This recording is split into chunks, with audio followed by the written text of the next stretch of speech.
Hi friend, this is your Hope Coach, Destiny Sprague with Sacred Care Services, and I am here to give a brief and encouraging message today full of hope, I believe.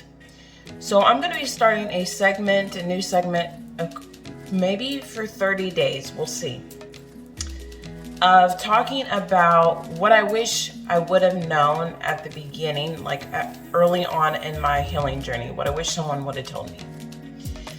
And so this is to support you, encourage you, uplift you, to save you time, to save you energy, to save you from making mistakes, and just helping you learn and grow in wisdom, knowledge, and understanding about your healing journey, because you're the one that's on it, right? And this is why what I'm getting ready to say is so important. What I wish I would have known early on in my healing journey is that what you tolerate is what you're going to attract, and what you attract is what's going to affect your life. Yesterday, I had a conversation with a client who became weary and tired of attracting the wrong things. Unfortunately, what she didn't know before meeting with me is that attraction has a lot to do with tolerance. And you must alternate your tolerance level in order to succeed in the way that you are hoping for, desiring. Okay? So my question for you today is, what are you going to keep tolerating? When you see someone's true colors and you see that they're unreliable, are you going to keep on accepting and tolerating unreliability? Or are you going to start tolerating reliability? Because what you accept in others is often what you're going to accept in yourself, and what you're inviting into your circle. And what's in your circle is very, very intimate. Even if you're alone in your circle, you're still intimate with something. And what I wish I would have known back then is that what my circle was full of is intimacy with pain. Hurt people hurt people. Healed people heal people. Okay? So my circle was full of a lot of pain, and I had a high tolerance for pain. I could handle it for long periods of time, for as long as I needed to, especially if we were someone that were, I was locked into you. I would have allowed you to keep beating me up like I was a punching bag. I would have took the hits, would have took the words, I would have took the punches, and I would have swallowed them very, very well for as long as I could. And that doesn't mean that I wouldn't fight back, because I definitely would. But how I fought back would affect me. It would affect me, not them. Sometimes you feel like beating up your enemy, saying the curse word back to them, calling them what they called you, treating them how they treated you, or even allowing their actions to start to become your character. What happens is you start to self-destruct and self-sabotage.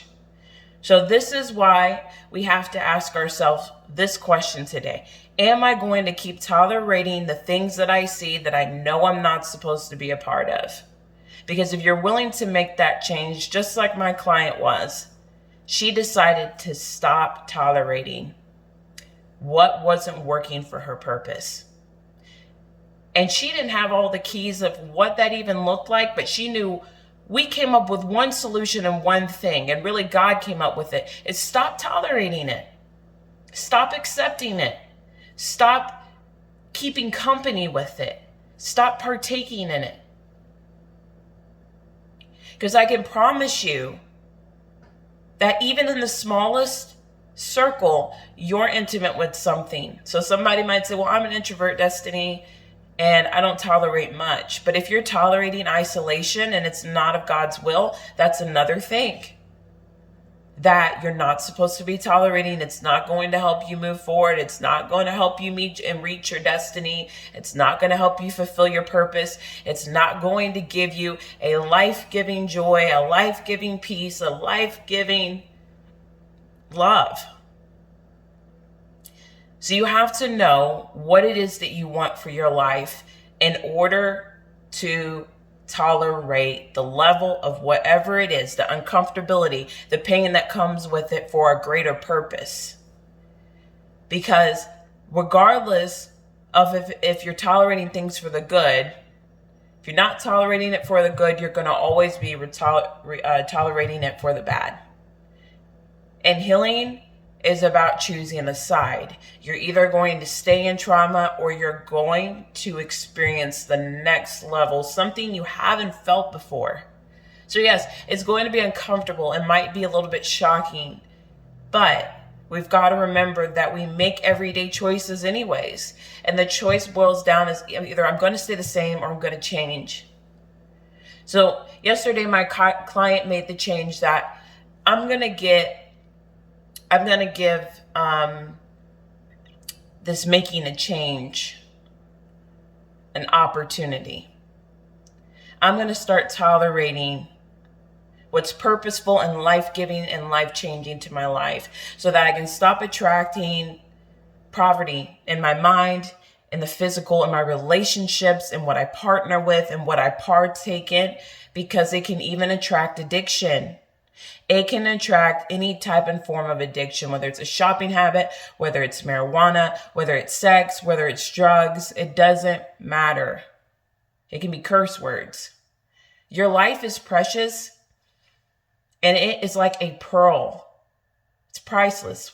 It is beautiful to God. And so we have the choice to tolerate beautiful things in the process that leads to birthing beautiful things, or we have the choice to tolerate things that only lead us to hopelessness.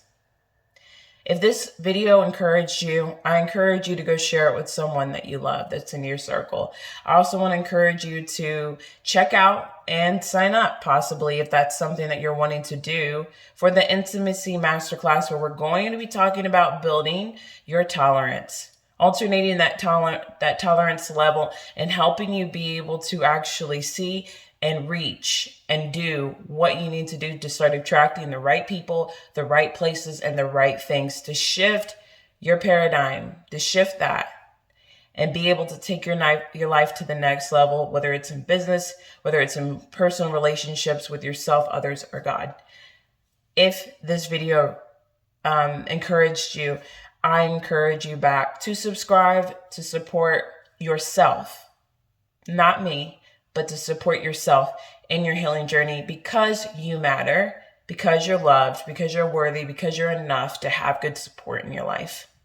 And that's exactly what we're doing here. So until next time, this is your hope coach, Destiny Sprague. Remember to keep placing your hope in God, and have a blessed day.